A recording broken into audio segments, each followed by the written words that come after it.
Les secrets d'une langue. N'y voir que du feu, expression assez ancienne pour parler de quelqu'un qui se laisse facilement berner, qui ne voit pas l'erreur ou le mensonge là où il se trouve.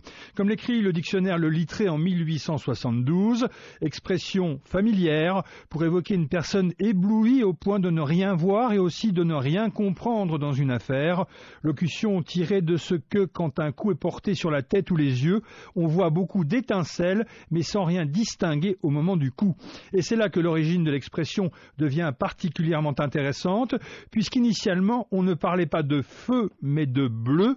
On disait en effet n'y voir que du bleu, mais alors, me direz-vous, quel lien entre le bleu et le feu à part sa proximité sémantique?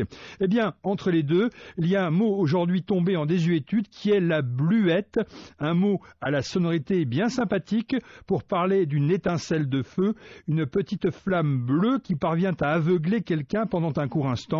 Or, de bluette descend le verbe éblouir, et l'origine de l'expression s'éclaire aussitôt. N'y voir que du bleu au sens propre est donc devenu n'y voir que du feu au figuré. Illustration tirée de la littérature française. À mesure que sa jeunesse s'éteignait, il allumait sa gaieté, il remplaçait ses cheveux par la joie, sa santé par l'ironie, et son œil qui pleurait riait sans cesse. Sa jeunesse, pliant bagage bien avant l'âge, battait en retrait en bon ordre, éclatait de rire, et l'on n'y voyait que du feu. Extrait des Misérables, publié par Victor Hugo en 1862.